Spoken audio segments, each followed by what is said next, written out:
News Channel 6 mobile app is now even better. Download it today. We're tracking rain first tomorrow. That's a guarantee. But could we have snow next week? Well, the chance of that is definitely going up, especially on Tuesday. I will have your full Viper 6 forecast coming up. Now on News Channel 6 at 6, honoring those doing work in the community. Yeah, how the Community Foundation is celebrating their efforts as your News at 6 starts now. Live from Television Park, this is WJBF News Channel 6 at 6. Good evening, everyone. I'm Jenny Montgomery. I'm Brad Means. We do thank you for joining us as coverage you can count on begins with a very special day for local agencies that do such good in our community. The Community Foundation celebrating recipients of the 2025 Community Grants Awards. Several organizations throughout the CSRA received more than $500,000 for their nonprofits. Bria Smith is live now at one of those local organizations.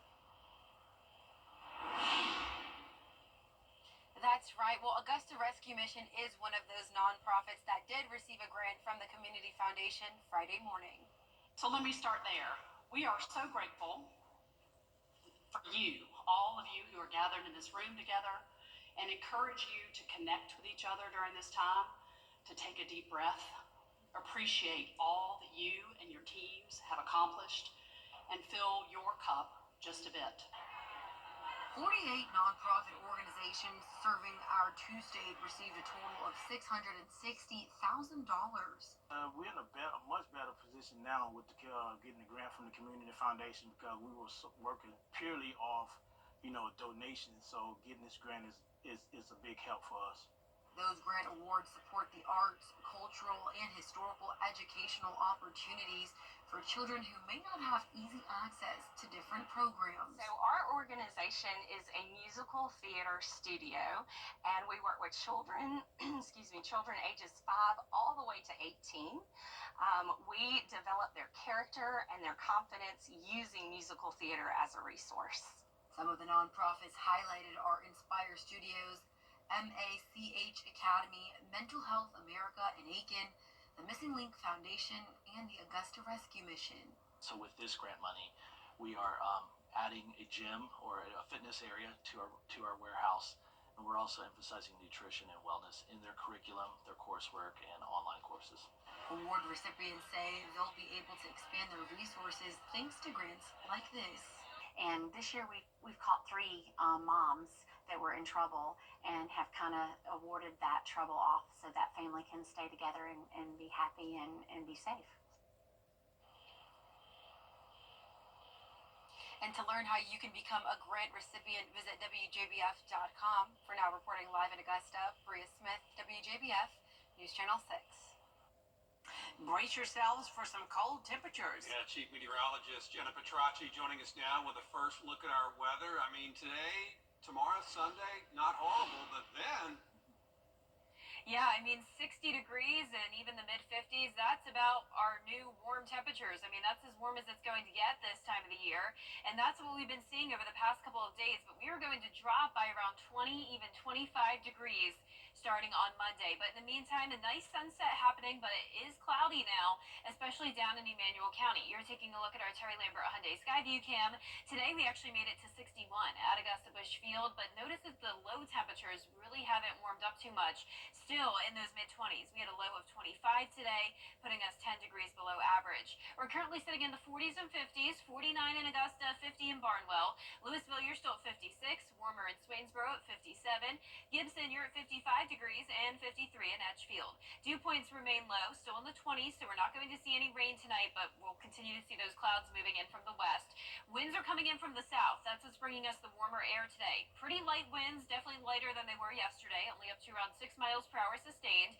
High pressure is moving out of here as the cloud cover moves in, and this is the batch of rain that we'll be watching starting early tomorrow morning. So definitely a soggy start to our weekend, but enjoy the rest of tonight. Dry conditions, clouds moving in though, as temperatures temperatures fall to the low 40s by 8 p.m., so not as cold as it could be, but that Arctic air is settling in early next week, starting out Martin Luther King Jr. Day with wind chill in the teens, maybe even the single digits in some places, and the snow is becoming more likely on Tuesday. I'll have a look at the futurecast for that coming up, but back to you.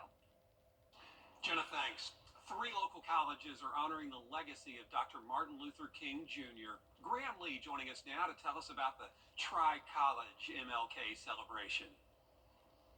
Brad, Augusta University, Augusta Tech, and Payne College all gathered Friday afternoon at the Maxwell Theater at AU's Somerville campus. Now, along with these schools, students and faculty from Murphy Middle School, Hornsby Middle School, and Richmond Hill K-8 also got a special invitation. Reverend Dr. Charles Goodman Jr. gave the keynote address, echoing Dr. King's message of unity and love in each community we touch. It's also the first MLK celebration for new Payne College President Dr. Lester McCorn, who says Dr. King has always been one of his biggest inspirations. As a very young person, he was my hero that I aspired to. I went to his alma mater, Morehouse College in Atlanta, which set me on the trajectory of my professional career. And to be able to inspire the next generation of Martin Luther Kings and Coretta Scott Kings and others is pretty special. So glad to be here today. So MLK Day is this coming Monday, January 20th, and Dr. King would have been 96 years old this Wednesday. Jenny? All right, Graham, thank you. The Augusta Martin Luther King Day Parade, scheduled for tomorrow, has been postponed. The parade will now take place Saturday, February 1st at Dias Park in Augusta. It'll go through historic landmarks and end at the old Johnson Motors. Organizers invite everyone to come out and honor Dr. King's legacy. Well, a lockdown at the Academy of Richmond County has been lifted. Investigators went to the school today after word of a possible threat, but they looked into it. There was nothing to it. Nobody was hurt. And all is well at the home of the Musketeers tonight. Governor Brian Kemp wants to give public schools in Georgia a one-time $50 million grant to improve school safety. The funds would give each of the state's more than 2,000 schools another $21,000 to spend on safety.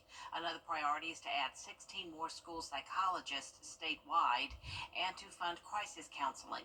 The lieutenant governor wants a law that would mandate teachers and school employees to wear panic buttons and have automated school zone speeding cameras for extra safety. I think school safety is going to be a major issue also. I think that we'll have some legislation relating to that, hopefully a pragmatic standpoint that we can do to help secure the schools. Last year in the budget, we secured and put in place that there would be a school safety officer, post-certified, as in peace officer safety trained, in every school, not just school system, but we paid for that in an ongoing fashion last year. Georgia's state school superintendent wants lawmakers to fund mental health services for students and is pushing for a crisis alert system and police officers in every school. Coming up, the ban on TikTok upheld. Why some lawmakers say more time is needed for a sale to take place. Next. Tomorrow, a News Nation World A station out there among TikTok users. Yeah, I was going to say, a lot of people my age are focused on TikTok right now. I'm focused on this winter weather. That's much more of a concern for me next week. We are now up to around a 50% chance of measurable snow Tuesday and maybe even into Wednesday. I'll have that full forecast when we return. 2024 is out the door. The Rooms to Go New Year's sale ends this holiday Monday. Your chance to kick off the new year with new furniture. And of course, all new possibilities. Whether you shop online or in store, save big with low sale prices on the hottest pieces and coolest packages for your home. But hurry, time is running out. The Rooms to Go New Year's sale ends Monday. Hey, CSRA. by checking for safety recalls at checktoprotect.org. You can't always choose the weather, but you can choose your weather app. Go with the most accurate and most trusted, the Live 536 mobile app. Download it today. Now, your most accurate forecast. forecast with WJBF Live Viper 6. Welcome back. I had two very fun school visits on Wednesday. First, I went right down the road to Copeland Elementary School, spoke to this small group of fourth graders. They were fantastic. And then I went over to Evans Elementary School and spoke to a very large group of fourth graders. Fourth grade is always the best. It's just when they're starting to get interested in the weather, and especially with all that's been happening this year with Hurricane Helene, now followed by winter weather, we had a whole lot to talk about. And I know all of those kiddos are rooting for some snow next week, and I definitely have some good news for them. So our Terry Lambert Hyundai Skyview cam showing a fiery sunset here in Emmanuel County. The clouds have definitely taken over, but it remains dry. Overall, nice night. Temperatures are still in the upper 40s. Feeling a little bit cooler because of the southeast wind of 6 miles per hour, but the southerly wind is helping to bring in the slightly warmer temperatures. Dew point of 24, and around the CSRA, we're seeing low to mid 50s. So high pressure is moving out as low pressure moves in. This is the batch of rain that we're going to be watching for Saturday. So it will be a rainy start to our weekend. Definitely encouraging some indoor plans. Now, it won't be a complete washout. We'll have some breaks here and there, which you'll see on our future cast, but overall a cloudy day. But the clouds will keep us a little bit warmer in the morning, 40 degrees, and then back into the upper 50s in the afternoon. Here's our future cast tonight at midnight. First round of some light showers starts to move in. Then by around 5 a.m., it's very widespread. A lot of you will just sleep through this, but you may wake up to the sound of some brief heavy rain. You can see some pockets here of those heavier downpours, but I'm not expecting thunderstorms. This starts to clear out in our northern counties in the afternoon, so still some opportunity to head outside, but still keep an eye on radar because we could have a few showers here and there lingering, and that continues even into the overnight hours of Sunday morning. So a few stray showers early Sunday, but really won't put a damper on your plans. We'll actually have nice sunny skies by Sunday afternoon. Rainfall estimates continue to decrease, only expecting around 1/4 of an inch for the most part. Some places with those heavier downpours up to 1/2 inch. The temperatures are in the upper 50s for now, and then we're going from a low of 46 all the way down to a low of 22 on Monday morning. Martin Luther King Jr. Day is going to be cold. The temperatures are going to be even colder when you factor in the wind because of that cold front pushing through. It will be feeling like around 12 degrees in the CSRA early Monday morning, and right next door to us, it'll be feeling like around 1 degree in Atlanta. This is bitter cold air. So once again, 22 on Monday morning, then down into the teens. Tuesday, Wednesday, and Thursday, 16 on Thursday morning. And when we're talking temperatures below 20, especially for an extended period of time for a few hours, that's when your pipes have the higher threat of freezing. Definitely something to keep in mind next week. You always have the chance of those frozen pipes when temperatures reach 32 or below, but a much more elevated chance when we're talking the teens. Now, our long-range futurecast is showing the potential of snow, and we are seeing a lot of models come into agreement here that by Tuesday afternoon is when we could see some snow showers. So here's our futurecast showing 5 p.m. on Tuesday. This model does take the snow all the way across the CSRA. Now, there's still a chance that this could change. We're around 4 days out, and it all depends on the track of the Gulf low. So if the Gulf low moves further to the south, it would mostly be our southern lying counties under that chance of snow and winter mix. But I do think overall around that 50% chance that the CSRA will be seeing a snow day, or snow night you could call it, on Tuesday. And then we'll have to watch really closely for some ice and sleet late Tuesday night into Wednesday morning. And then we're not done yet.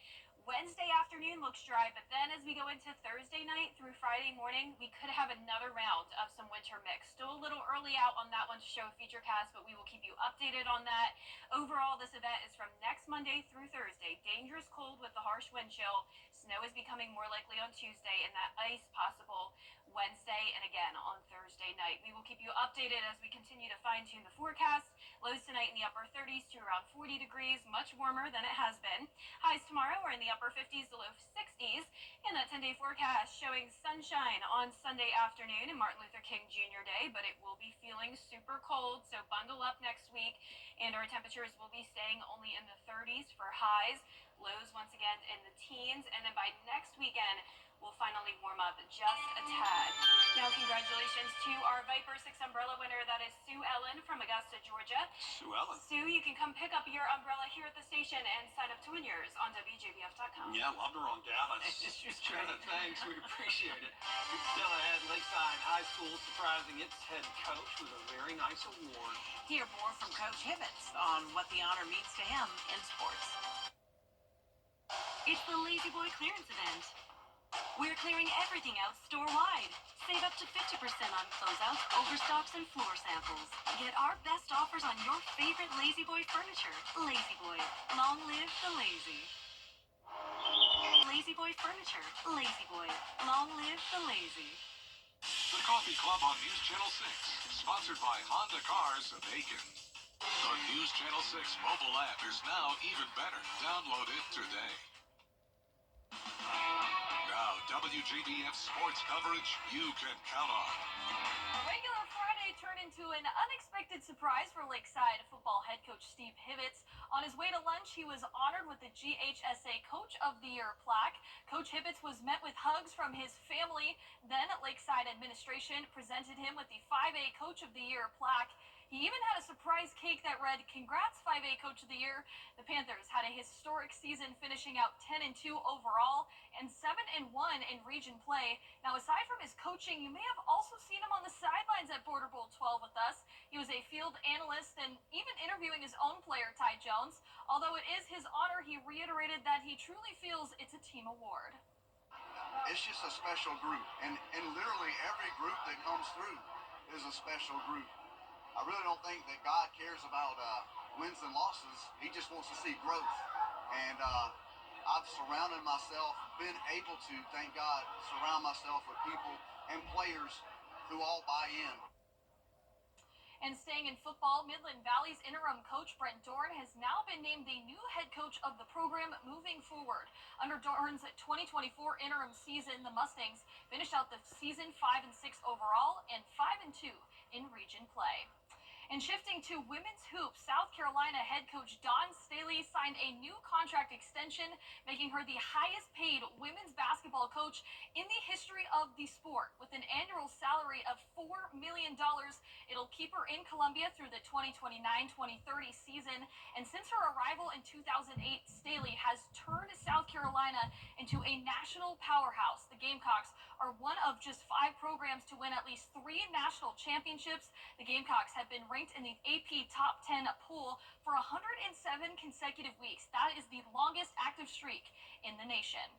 And the two best teams in 2A region play, Josie and Thompson, squaring off tonight. The 13-2 Eagles have been practicing and game planning all week long for the 16-1 Thompson Bulldogs. Now, one of these teams will be handed their first loss in region play. Tip-off set for 7 p.m. We'll have those highlights for you in the 10 and 11. And day 2 of the Latin America Amateur Championship wrapped up in Buenos Aires today. The winner of the tournament receives an automatic invite to the 89th Annual Masters Tournament. The field consists of players from all over Latin America. In fact, 29 different countries and 108 amateur players. Tournament play was suspended earlier today, though, due to that inclement weather. But so far, Patrick Sparks and Justin Hastings tied for first place. More coverage on the 72-hole stroke play championship coming up Saturday from 11 to 2 and the final round 10 to 1 p.m. on Sunday. That's it for sports. We'll be back. BTV. Every day, ordinary people in the CSRA do extraordinary things to serve our community. Each month, News Channel 6 recognizes these outstanding volunteers with the Giving Your Best Award.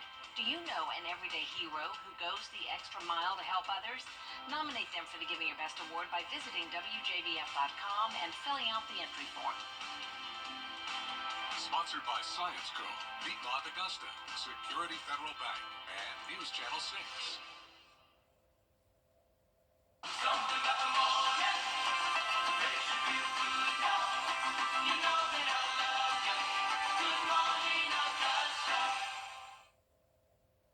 We've heard all about it. The coldest air of the season is swooping in. So you need to take steps to keep warm. Maybe a winter hat. What's that called anyway? Out there somewhere with George Escala. Oh no, here we go again, baby. It's about to get cold outside. Arctic air is taking over the south again with... So now you might be in the market for something to fight off the frostbite with a Polar Express heading this way.